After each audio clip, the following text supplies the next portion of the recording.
A hospital manager decided to kick a veteran out of the hospital, thinking he was just another homeless man. She had no idea who the man was. Would regret come too late when the truth was revealed? What happens when power and money change a person's status in the eyes of those who once looked down on them? This story will make you reflect on prejudice and injustice in society. Stay tuned for the surprising twists ahead. On a busy Monday morning at Springfield General Hospital, the air was filled with urgency. Nurses and doctors were constantly moving, the sound of footsteps and machines blending in the hustle. The waiting room was crowded, eyes filled with worry, following every movement. Rebecca, the hospital manager, was the embodiment of control. In her 40s, wearing a sharp gray suit and high heels, she was known for her no-nonsense work style. Though respected, many of the staff secretly referred to her as a tyrant. Amidst the bustle, Rebecca was reviewing the records when her gaze fell on a man who had just walked through the main door. He wore an old military jacket, faded jeans, and worn-out sneakers. His steps were slow but steady, as if familiar with facing difficult situations. Rebecca frowned. Her hospital always demanded precision in both appearance and demeanor. The man's careless look immediately irritated her. She watched him approach the reception desk, speaking to the staff in a low voice. Unable to hold back, Rebecca walked over, the sharp click of her heels echoing across the floor. "Excuse me, what do you need here?" she asked, her tone icy. The man looked up, his rugged face marked with the scars of time. His deep, intense eyes briefly scanned her as if appraising her. "I'm just here to take care of a few things. I'm not bothering anyone." Rebecca raised an eyebrow. "Take care of a few things," she replied with a touch of sarcasm. "This is a hospital, not a place for you to wander around. And I don't think your appearance is appropriate for this environment." The man paused for a moment, then gently responded, "I'm used to looks like that, but I'm not here to cause trouble. Just for a little while, and I'll leave." Rebecca crossed her arms in front of her chest, chin tilted slightly upwards. "It doesn't matter who you think you are. I'm in charge here, and I won't allow anyone to disrupt the order. If you don't leave immediately, I'll call security." A few staff members glanced over, and the tension in the air grew. The man took a deep breath, then nodded. "If that's what you think, I'll leave. But remember, never judge a person by their appearance." Rebecca sneered, her lips tightly pressed together. "Thanks for the advice." "Security," she called out. 2 security guards quickly appeared, escorting the man out. As he passed through the door, his shoulders were straight, but a trace of sadness appeared on his face. He turned back and looked at the hospital one last time, his eyes carrying an unspoken emotion. Rebecca, satisfied, returned to her work. To her, the encounter was just an insignificant interruption. She had no idea that this event would change her life forever. Springfield General Hospital was always bustling early in the morning, with hurried footsteps and voices echoing through the halls. Rebecca, the hospital manager, stood at the reception desk, her hands moving swiftly over her workboard, her sharp gaze scanning the notes. As she reminded a nurse about a filing mistake, a commotion from the entrance made her stop. Looking up, she saw a small crowd gathering, nurses and patients whispering, their eyes focused on the door. Rebecca quickened her pace, the sound of her high heels clacking powerfully on the shiny floor. As she approached, she recognized the man from yesterday. His rugged appearance, military jacket, and calm, determined gaze. Rebecca's jaw tightened, her grip on the clipboard tightening. "I can't believe it's him," she said, her voice cutting through the murmurs, causing the crowd to disperse. Rebecca crossed her arms, her cold eyes locked on the man. He stood there, unfazed by her attitude.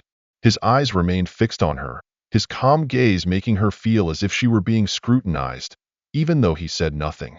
"I thought we made it clear yesterday," Rebecca said, each word emphasized, her brows furrowing in firm resolve. "You're not welcome here."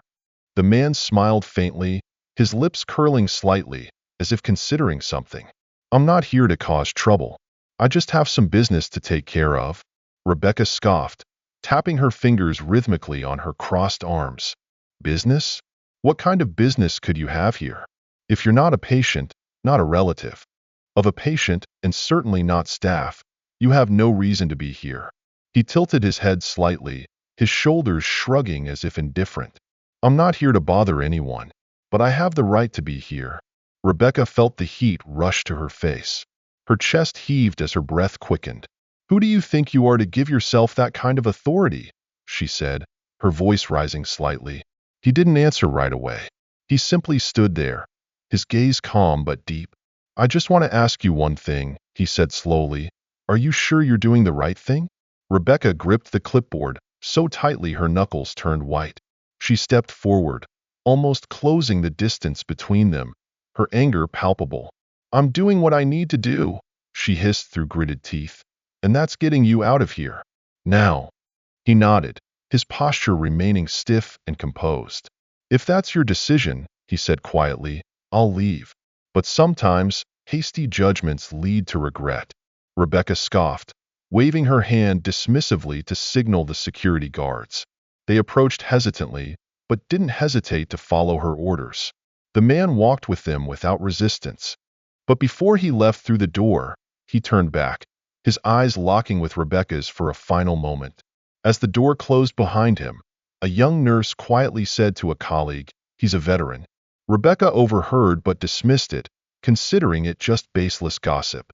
She flipped through her clipboard, refocusing on her task, reassuring herself that everything had been handled. The next day, around noon, a sleek black SUV pulled up in front of the hospital, drawing curious glances from staff and patients. The driver opened the door, and the man from yesterday stepped out. This time, he was dressed in a formal suit, his demeanor serious, yet unmistakably commanding. Rebecca spotted him instantly. She let go of the paper she was holding, her jaw tightening. She rushed toward the door, her heels clicking sharply against the tile. "What are you doing here again?" she asked, her voice louder than usual, her eyes flashing with fury. He didn't answer immediately. He just walked in at a steady pace, scanning the hospital lobby before responding, "I'm here to meet my staff." Rebecca froze, her eyes wide. "Your staff?" she repeated, feeling her facial muscles tense. He nodded, a small smile briefly flickering across his face. "I'm the new owner of this hospital, and I think it's time we discuss how you've been managing this place." The atmosphere in the lobby dropped, the murmurs halting abruptly. Rebecca stood there, frozen, her hands dropping to her sides as the truth settled in. Rebecca struggled to swallow the shock rising in her throat. Her eyes swept across the room, looking for an explanation, but all she found were nervous, evasive glances. He stood firm, as though bracing for the storm she was sure to unleash. "This is a joke, right?" she said hoarsely, but trying to maintain her composure. How could he? "It's not a joke," he interrupted, his voice steady but full of authority. He stood, slowly walking around the desk, his eyes fixed on Rebecca. "I am the new owner of this hospital." Michael took a step closer, his gaze unwavering, as if seeing through the defenses in her eyes. "You think I'm just some nameless veteran, here to cause trouble?" His voice was deep, each word hanging in the air. "The truth is, I became the largest shareholder of Springfield General Hospital last week. In other words, I'm the one who's been paying your salary." The room seemed to freeze for a moment. Rebecca's mouth opened slightly, but no words came out. Her hands fell to her sides, her fingers trembling uncontrollably. Her eyes flicked toward Mr. Bennett, who nodded heavily, confirming Michael's words. "No, it can't be," she muttered, her voice shaking. "You, a veteran like you? Why did I do this?" Michael cut her off, his tone firm. "Because I believe places like Springfield General need improvement. And that starts with the core values: fairness, respect, and accountability." Rebecca felt her body go numb. Her breath grew heavy as the eyes of everyone in the room turned to her. A bead of sweat rolled down her temple, and she had to grip the chair nearby to steady herself.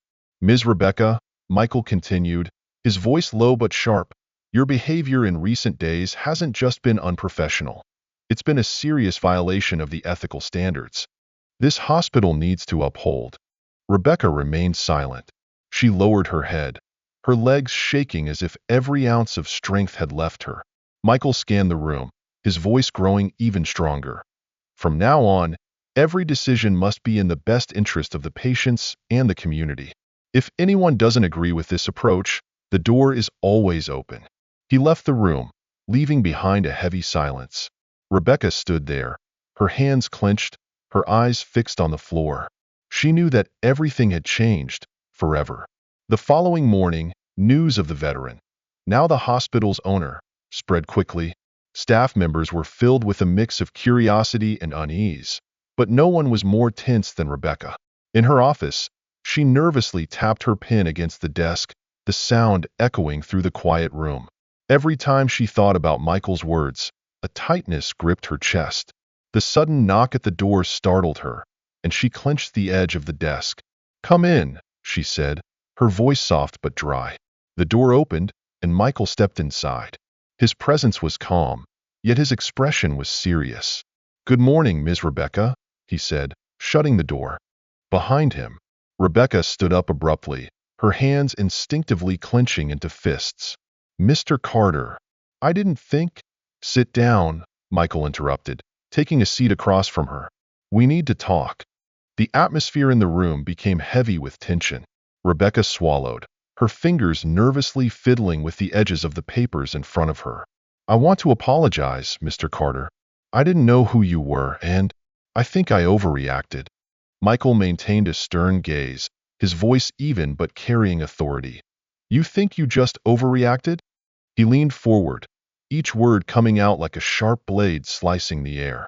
"You didn't just embarrass me. You went against the very values this hospital must uphold: respect, fairness, professionalism." A cold sweat ran down Rebecca's neck. She wanted to argue, but the words caught in her throat. Michael leaned back in his chair, his tone now calm but cutting. "Ms. Rebecca, this is not just a personal mistake. It's about how you treat people and how you carry out your responsibilities. If you don't change, I fear you won't have a place here." Rebecca lowered her head, her hands trembling. Her heart pounded as she realized her career was on the line. Michael had scheduled a meeting with the department heads to discuss the new direction for the hospital. Rebecca felt every fiber of her body tense up, but she knew this was her moment to prove she could adapt. She spent hours preparing her materials, but she quickly realized that numbers alone wouldn't be enough. Mr. Michael Carter would be judging her leadership, how she communicated with her team. The meeting began in the hospital's large conference room. Michael sat at the head of the table, his demeanor calm yet commanding. The department heads walked in, their nervous glances betraying their unease. Rebecca took her seat, gripping her notes tightly, her fingers shaking. "Thank you all for being here," Michael began, his voice warm yet firm. "Before we dive into specifics, I want to make one thing clear. The success of this hospital depends on how we work together. Leadership is not about giving orders. It's about serving others, creating an environment where everyone can thrive." Rebecca felt each of his words cut through her like a blade, her breath short and her body rigid. She sat frozen, unable to take her eyes off Michael. "So, let's start with a simple question. What is the biggest challenge this hospital faces?" No one spoke. The room fell into an uncomfortable silence, everyone too anxious to respond. Finally, a young nurse manager raised her hand, her voice trembling. "I think morale is a big issue. Many staff members feel overwhelmed and undervalued." Michael nodded, his sharp gaze fixed on the nurse. "Thank you for being honest. And what do you think could improve morale?" The nurse hesitated, glancing at Rebecca before continuing. "Better communication from leadership could be a good start. Sometimes we feel like our concerns aren't heard." Rebecca's face flushed with heat, the words burning her skin. It felt like a direct accusation of her management. Her throat tightened, but she couldn't refute it. Michael turned to Rebecca, his eyes as sharp as ever. "Ms. Rebecca, what do you think about this?" Rebecca's heart raced, her breath coming in short gasps. She took a deep breath, trying to regain her composure. "She's right," she said, her voice soft but resolute. "I've focused too much on efficiency and neglected to listen to my team. That's something I need to work on." The tension in the room lifted slightly. The department heads exchanged surprised glances at Rebecca's unexpected humility. Michael nodded, his expression softening just a touch. Acknowledging the issue is the first step. Now, let's discuss solutions. The meeting continued with a sense of collaboration. Rebecca took notes not just on the issues, but also on how Michael approached them. His focus on listening, respect, and constructive feedback. She felt a new energy, a fresh start for herself. Finally, as the meeting came to a close, Michael approached her. "You did well today," he said, his voice low but meaningful. "Leadership isn't about perfection. It's about the ability to learn and grow. Keep that in mind." Rebecca stood there, her breath suddenly lighter, but within her, a new resolve was taking root. Rebecca nodded, a small smile tugging at her lips. "Thank you, Mr. Carter. I'll do my best." "Good," Michael replied as he walked away. "Because this hospital needs leaders who care about people just as much as they care about results." For the first time in years, Rebecca felt hope, not only for the future of the hospital, but also for her growth as a leader. In the weeks that followed, Rebecca made a conscious effort to change her approach to leadership, inspired by Michael's example. She decided to step out of her office and engage directly with the hospital staff. Every morning, she began her day by visiting different departments, greeting nurses, doctors, janitors, and even the cafeteria workers. At first, her presence startled people. Most only saw her when something had gone wrong. But over time, her efforts grew more genuine. One morning, Rebecca noticed a nurse struggling to assist a patient in the emergency room. Without hesitation, she walked over to help, steadying the foredrip and helping the patient into a wheelchair.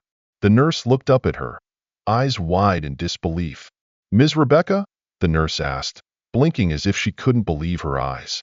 Rebecca smiled, gently adjusting the fore. "Just call me Rebecca. Let me know if you need anything." Moments like these began to rebuild the trust she'd lost. News spread quickly, and for the first time in years, the staff started to see Rebecca in a new light.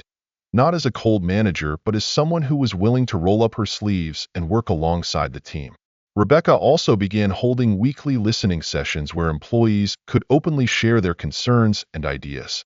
During one of these meetings, a janitor spoke up about a floor scrubber that had been broken for months. "I've reported it 3 times, but nothing's been done," he said, his voice filled with frustration. Without missing a beat, Rebecca pulled out her phone and made a call. Within 24 hours, the machine was fixed, and the janitor came to thank her sincerely. "I didn't think anyone cared," he said. "I care," Rebecca replied, her voice sincere. Meanwhile, Rebecca turned her focus to patient care. She organized a community discussion where patients and their families could share their experiences. A mother tearfully recalled how a nurse had gone above and beyond to comfort her son during a difficult procedure.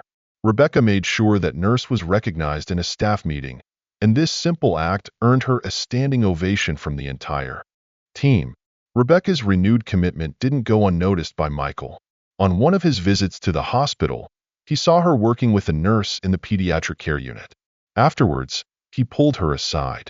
"You're doing great," he said, his eyes filled with appreciation. Rebecca smiled but shook her head, her shoulders slumping as if the weight she carried couldn't be entirely shrugged off. "I still have a lot of work to do to make up for it." Michael chuckled lightly. "We all do.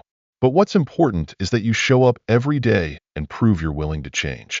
That's the kind of leadership this hospital needs." Rebecca felt more confident, realizing the power of humility and action. She began tackling long-standing issues within the hospital, from rearranging schedules to prevent staff burnout to launching a mentorship program for young nurses. One afternoon, during a meeting with department heads, Rebecca presented a bold new initiative, a scholarship fund for low-income students pursuing careers in healthcare. "We need to invest in the future of medicine," she explained. "This isn't just about running a hospital, it's about changing lives." The room erupted in applause, and Michael nodded his approval from his seat. When Rebecca left the meeting, she felt as though a heavy burden had been lifted. While she knew she was far from perfect, for the first time in years, she felt like she was truly making a difference. This story certainly makes you think about how we treat others and the importance of respect in the workplace. If you were a manager, what would you do if you realized you were wrong and had to face unforeseen consequences? Share your thoughts in the comments. Stories like this help us learn and grow together. If you feel this story carries a meaningful lesson, don't forget to share it with your friends and loved ones to spread the message of humility and how to face our mistakes. Thank you so much for your continued support. We truly appreciate each and every one of you. During our creative process, there may be some minor mistakes, and we hope you'll kindly overlook them. Wishing you all happiness, peace, and good health in life. Stay tuned for more.